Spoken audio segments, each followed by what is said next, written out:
भगवान कृष्ण सबको आनंदित करके द्वारका के लिए चले। अपने रथ पर सवार हुए।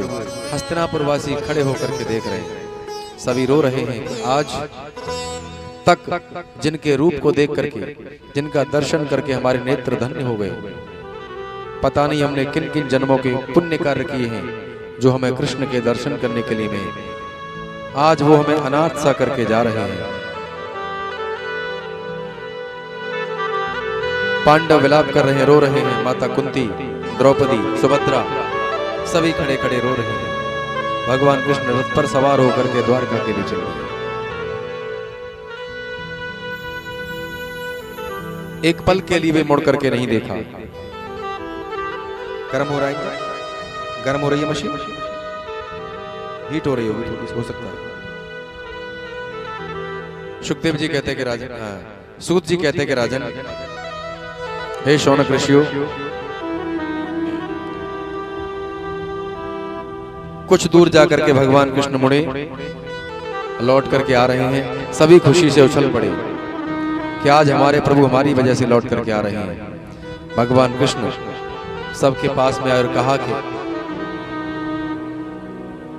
मैं केवल पितामह भीष्म की वजह से लौट करके आया हूं। पांडवों को, द्रौपदी को, कुंती को, सुभद्रा को, ऋषि कृपाचार्य, धौम्य आदि को लेकर के भगवान कृष्ण वहां पहुंचे जहां पर पितामह भीष्म बाणों की सैया पर पड़े हुए हैं। चरणों की ओर जाकर के खड़े हो गए, प्रणाम किया। पितामह भीष्म ने नेत्र खोले, देखा मोर मुकुट पहन करके कंधे पर पीतांबर लहरा रहा है, घुंघराले केश हैं, सांवला सलोना श्री अंग है, मोटे मोटे रत्नारे नेत्र हैं। भगवान कृष्ण खड़े हैं, बड़े प्रसन्न हो गए और कहने लगे कि ओहो, आज मेरी मृत्यु को मंगल बनाने के लिए भगवान पधारे हैं।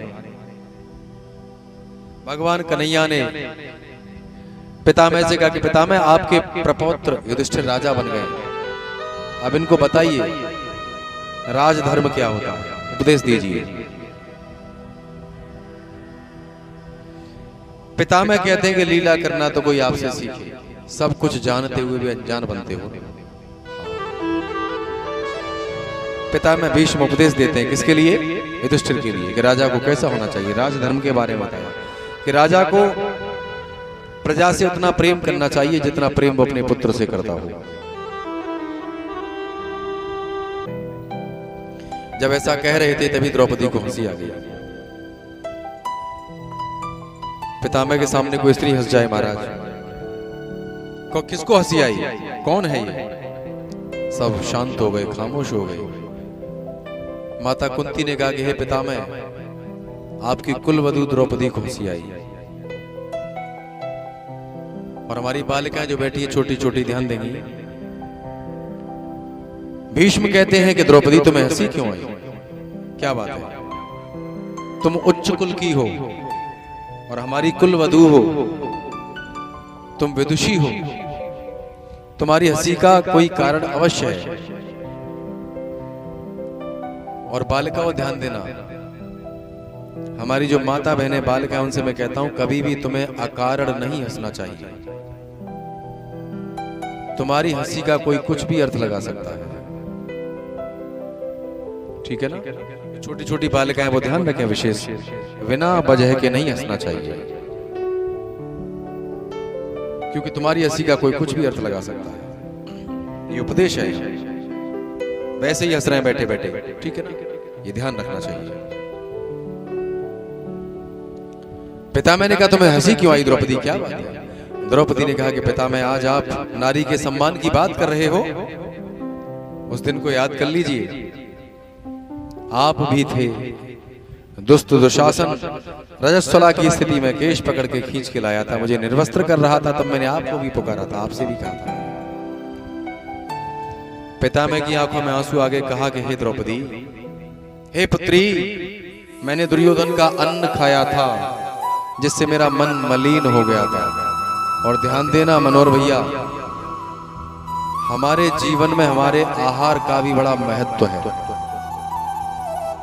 हम जैसा खाते हैं वैसी हमारी मनोवृत्ति हो जाती है। अगर आप शुद्ध सात्विक भोजन करते हैं तो आपके विचार भी शुद्ध और सात्विक होंगे। यदि आप उल्टा सुल्टा खाते हैं तो आपके विचार भी वैसे ही हो जाएंगे। ये ध्यान देना। जो भक्त होते हैं, जो भगवान की पूजा करते हैं, जो भगवान के मानने वाले हैं, उनको शुद्ध और सात्विक आहार लेना चाहिए।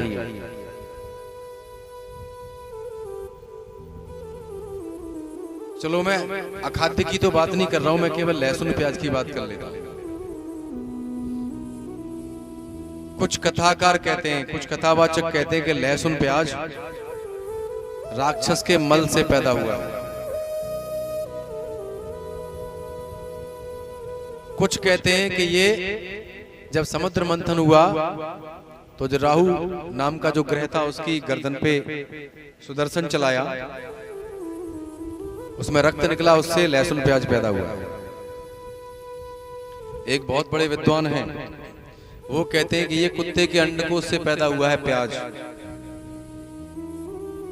लेकिन वनस्पति विज्ञान क्या कहता है, आयुर्वेद क्या कहता है? लहसुन प्याज को निषिद्ध क्यों किया गया खाने के लिए? क्या लहसुन प्याज खाना पाप है?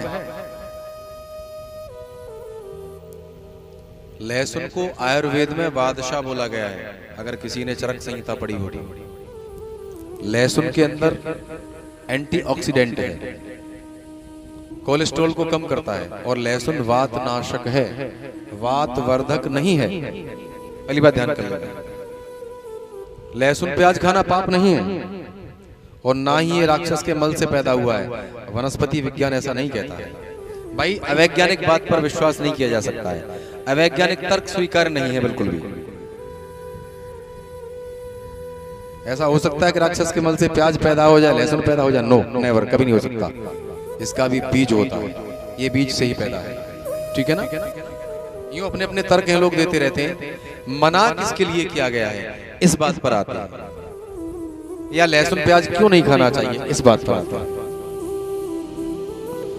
जो लोग भगवत भक्त हैं, जो लोग अध्यात्म में रहते हैं, जो लोग भजन करते हैं, उनको इसका सेवन नहीं करना चाहिए, क्योंकि ये उत्तेजक पदार्थों में आता है।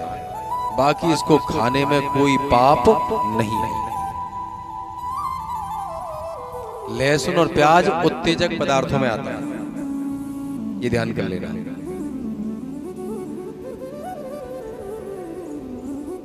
सृष्टि में जिसके पैदा होने का जो सिस्टम है वो उसी तरीके से पैदा होता है महाराज।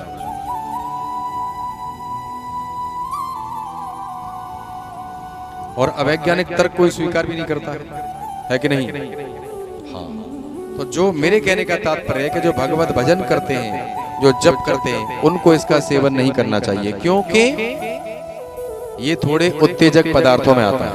बस जितने भी मिर्च मसालेदार पदार्थ हैं, तेज पदार्थ हैं, उनको नहीं खाना चाहिए भक्तों। बस ये ऐसा नहीं है कि इसको खाने से पाप हो जाएगा।